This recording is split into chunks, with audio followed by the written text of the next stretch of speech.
Have you ever wondered how the United States can print trillions of dollars, run massive national deficits, and fund a global military without going bankrupt?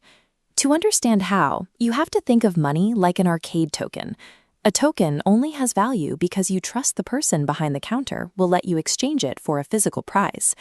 For decades, the prize backing the US dollar was physical gold stored in government vaults. The United States promised the world that its paper money could always be traded in for physical bars of gold. But by the early 1970s, the US was spending heavily on the Vietnam War and new social programs. The gold vaults were shrinking. So in 1971, President Richard Nixon made a choice. He severed the tie between the dollar and gold entirely. This caused a global panic. Without a physical prize to back it up, the tokens were suddenly just paper. The value of the dollar began to drop, threatening the financial power of the United States. The United States desperately needed a new anchor to save its currency. They had to find a resource so valuable that the entire world would be forced to trust the American currency again. They found it in oil. Every rapidly modernizing country on Earth needed petroleum to power electrical grids, run their factories, and fuel their militaries.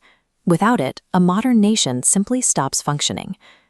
Tying the dollar to the active fuel of the global economy, rather than a stagnant piece of metal, created a completely different kind of financial system. In 1974, American officials quietly flew to Saudi Arabia. They brought a very simple, high-stakes trade proposition. The United States offered military protection.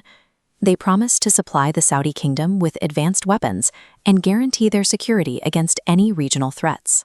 In exchange for this protection, Saudi Arabia had to agree to one strict rule. They would price and sell all their oil exclusively in US dollars and refuse payment in any other currency.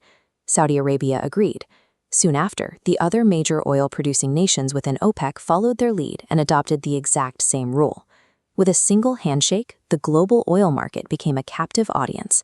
If a country wanted energy, they needed American money. The petrodollar was officially born. Consider Japan or Germany. They need energy, but cannot print dollars. To get them, they manufacture goods, like cars, and sell them to America. This creates permanent global demand. The dollar stays highly valued because the planet works to acquire it. This constant global demand keeps the value of the dollar high. This high value, often called a strong dollar, means that when an American buys a foreign-made car or laptop, their money stretches much further, making global imports significantly cheaper. But that creates another question.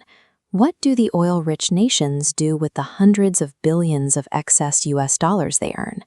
There was a second, quieter part to the 1974 agreement. Oil exporters were heavily encouraged to invest their surplus dollars into US Treasury bonds. This forms a closed loop. Dollars leave the US for oil, and oil nations send them right back to buy US bonds.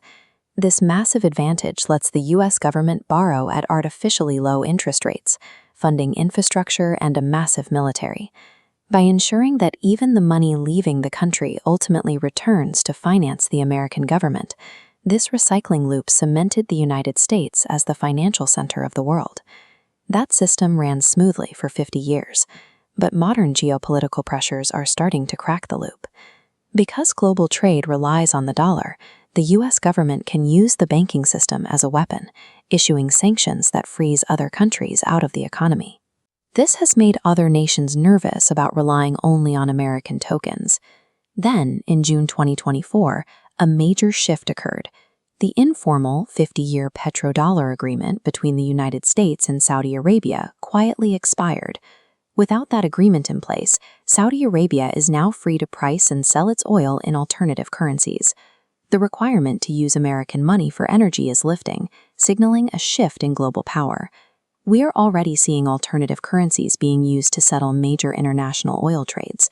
Other rapidly growing economies are also moving away from the dollar, negotiating direct deals between two countries to trade oil using their own local money. The US dollar is not going to vanish tomorrow. It is woven deeply into the plumbing of the global banking infrastructure, and untangling it is incredibly difficult. But the global economy is transitioning. We are moving away from a strict one-token arcade, entering a system where the counter accepts multiple different coins. The simple act of pumping gas is tied to a 50-year-old financial strategy. It is a reminder that a currency maintains its power through the hidden systems that make it a requirement for everyone.